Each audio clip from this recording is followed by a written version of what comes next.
Welcome to smart English lab. Smart English ল্যাবে তোমাদের সকলকে স্বাগত জানাচ্ছি।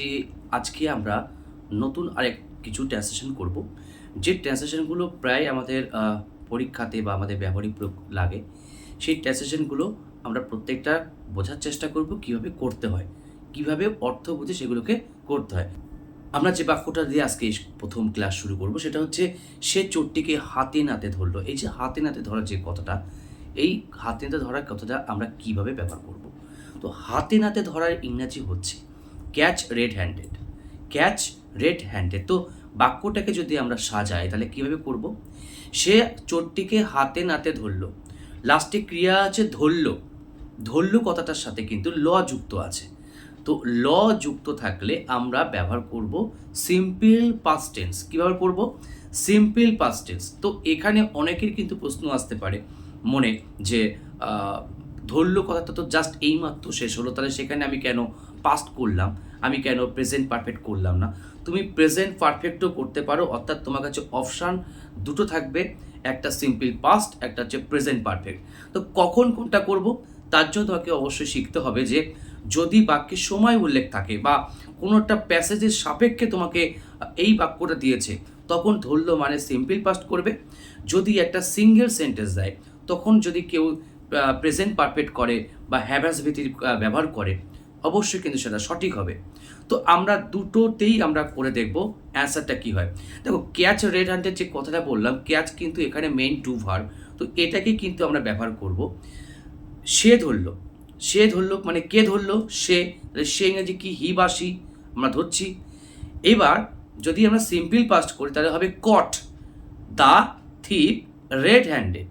কটের পরে আগে বসাতে হবে কাকে ধরলো এবং শেষে বসাতে হবে কিন্তু রেড হ্যান্ডেড কথাটা। অর্থাৎ রেড হ্যান্ডেড যে কথাটা আছে সেটা কিন্তু বাক্যের শেষে বসাতে হবে, অর্থাৎ এটা অ্যাডভার্ব বাক্যে কিন্তু বসবে, লাস্টে বসাতে হবে।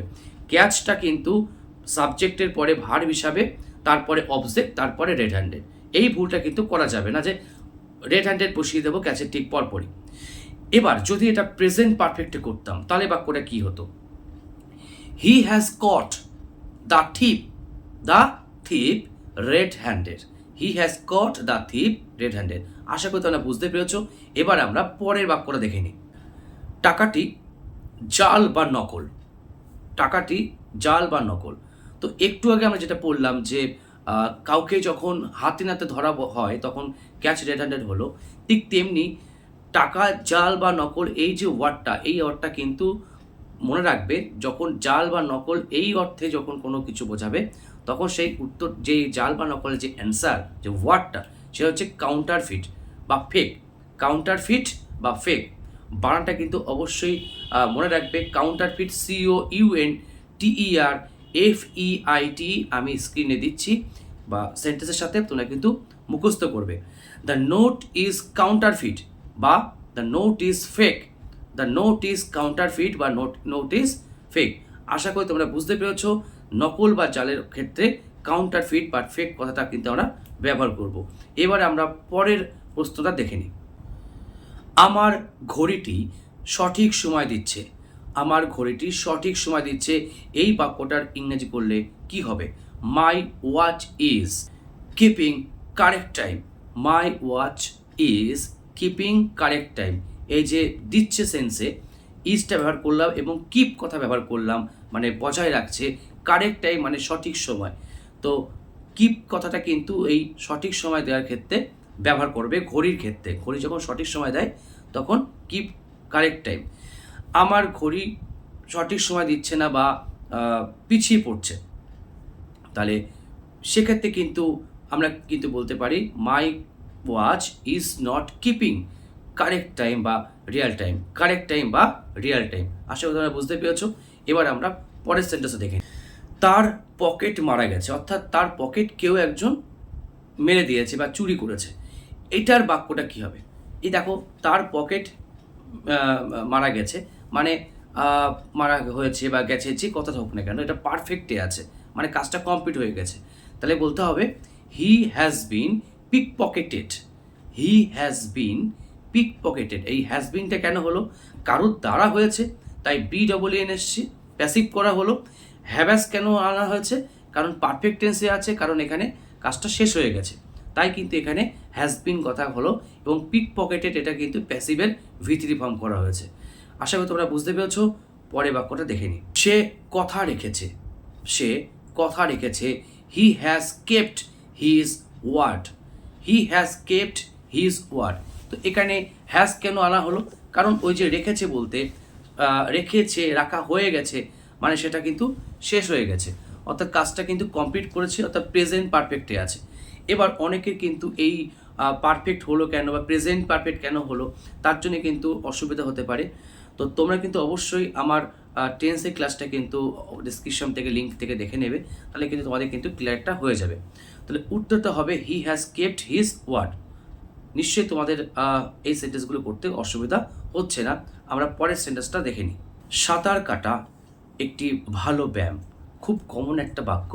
তো সাঁতার কাটা, দেখবে যখন কোনো ক্রিয়া মানে কোনো ডু ভার্ব বাক্যের শুরুতে বসেছে এবং সেই মেন সাবজেক্ট হচ্ছে।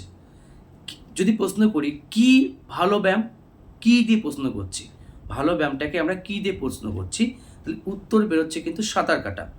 অর্থাৎ যখন পুরো বাক্যকে কি দিয়ে প্রশ্ন করলে, কয় শিকারে কি দিয়ে প্রশ্ন করলে উত্তর হিসাবে আমরা একটা ডু ভার্ব পাবো, নাউন নয় ডু ভার্ব পাবো, তখন সেই ডু ভার্বকে আইএনজি করে জিরান করতে হবে, যেটা একটা নাউনের মতো কাজ করে। তো সাঁতার কাটা শব্দটা অ্যাকচুয়ালি ইংরেজি হচ্ছে সুইম, কিন্তু যেহেতু এটা সাবজেক্ট আকারে বসেছে, কারণ এই হচ্ছে মেন সাবজেক্ট যাকে নিয়ে কথা হচ্ছে, কি স্বাস্থ্যের পক্ষে ভালো, তাই আমরা সুইমকে ব্যবহার করব সুইমিং আইএনজি করে। Is a good exercise, swimming is a good exercise. নিশ্চয়ই তোমরা ব্যাপারটা শিখতে পারছো। তাহলে আমি যদি তোমাদের বলি ধূমপান স্বাস্থ্যের পক্ষে ক্ষতিকর, তাহলে এই বাক্যটা আমরা কীভাবে মনে রাখবো? কি স্বাস্থ্যের পক্ষে ক্ষতিকর। তাহলে স্বাস্থ্যের পক্ষে ক্ষতিকর পুরো বাক্যটাকে যদি কয়শিকারে কী দিয়ে প্রশ্ন করি, তাহলে উত্তর হিসেবে পাবো ধূমপান। তো এই ধূমপান কিন্তু একটা ডু ভার্ব, স্মোক SMOKE। তো এই ডু ভার্বটা যখন বাক্যের সাবজেক্ট আকারে বসছে তখন তাকে আইএনজি করে জিরান করতে হবে। তাহলে কি হবে? Smoking is injurious to health, smoking is injurious to health. এবার যদি বলি যে অতিরিক্ত খাওয়া স্বাস্থ্যের পক্ষে ক্ষতিকর, অতিরিক্ত খাওয়া, তো কি স্বাস্থ্যের পক্ষে ক্ষতিকর? আবার সে হবে অতিরিক্ত খাওয়া। তো অতিরিক্ত ইংরেজি কি? যে কোনো জায়গায় অতিরিক্ত মানে হচ্ছে ওভার, ওভার কথাটাকে মনে রাখবে, যে কোনো ক্ষেত্রে ওভারটা হচ্ছে অতিরিক্ত। এবার খাওয়া বলতে কি হয়? খাওয়া বলতে আমরা বেসিক্যালি আমরা বলি ইট বলি, আমরা এটাকেই নিয়ে বলি। তো ইট শব্দটা একটা ডু ভার্ব, কিন্তু বসছে কোথায়? সাবজেক্টে করে, কারণ এরপরেই তো আমি ভার্ব বসাবো ইজ। তো এটাকে বলতে হবে overeating, over hyphen eating is injurious to health বা is not good for health, একই কথা। Is not good for health বা ইনজুরিয়াস টু হেলথ, যে সেন্টেন্স তোমরা বলতে পারো, বুঝতে পারবে, এটা করলেও সঠিক হবে। এবার আমরা পরের বাক্যটা দেখে নিই। আমি এই ভুলটা আর কখনো করব না। অনেকেই বলে কথা বলতে বলতে আমি এই ভুলটা আর কখনো করব না। তাহলে I will not make this mistake again. I will not, করব না মানে উইল নট, তো শ্যাল নটটা বসাতে পারো, কিন্তু জোর দেওয়া বোঝাচ্ছে বলে শ্যালের জায়গায় আমরা উইল করব। I will not make, can make করলাম? এবার তোমাদেরকে এই জিনিসটা জানতে হবে। যখন ভুল করা বোঝায়, ভুল করা বোঝাতে মেক হয়, এরর হয়, মানে ভুল করা বলতে মিস্টেক হতে পারে, এরর হতে পারে, এই ধরনের সাধারণ যে ভুলগুলো হয় সেক্ষেত্রে আমরা যে ডু ভার্বটা ব্যবহার করব সেটা হচ্ছে মেক, MAKE। কিন্তু যখন আমরা দেখব যে সেই বাক্যে খুব বড় একটা ভুল হয়েছে যেটা কখনো সংশোধনীয় নয়, যেমন মনে করো যে পাপ করেছে বা সুইসাইড করেছে, এই ধরনের ক্ষেত্রে, এই ধরনের বড় বড় ভুলের ক্ষেত্রে, কাউকে হত্যা করেছে বলে একটা ক্রাইম করেছে, এই ক্রাইম, সিন বা সুইসাইড এটা বড় বড় পাপ, যেটাকে আমরা সাধারণ ভুলের মধ্যে ফেলতে পারি না। সেক্ষেত্রে কিন্তু আমরা কমিট কথাটা মনে রাখবো মেকের পরিবর্তে, অর্থাৎ সেক্ষেত্রে কিন্তু মেক ব্যবহার করব না, কমিট করব। তাহলে এই বাক্যটা কী হবে? আমি আর কখনো ভুল করব না বা সে কখনো ভুল করবে না, এই যে বাক্যটা বললাম, তাহলে আমি আর কখনো ভুল করবো না। I will not make any mistake again, any mistake again. আশা করি জিনিসটা ক্লিয়ার হচ্ছে কেন মেক করছি, কেন অন্য কোনো ডু ভার্ব নিচ্ছি না। এইগুলোর জন্যই কিন্তু তোমাদের কিন্তু এই ক্লাসটা কিন্তু খুব গুরুত্বপূর্ণ। আজকে তোমাদের কিন্তু আমি কয়েকটা ট্রান্সলেশন করানোর চেষ্টা করলাম। এইভাবে আমি তোমাদেরকে প্রত্যেকটা ভিডিওর মাধ্যমে ক্লাসের মাধ্যমে খুব ডিটেলসে অনেকগুলো টপিক বোঝানোর চেষ্টা করব। তোমরা চ্যানেলটিকে সাবস্ক্রাইব করে এবং লাইক, কমেন্ট, শেয়ার করে অবশ্যই জানিও তোমাদের কেমন লাগছে। দেখা হচ্ছে পরের ভিডিওতে।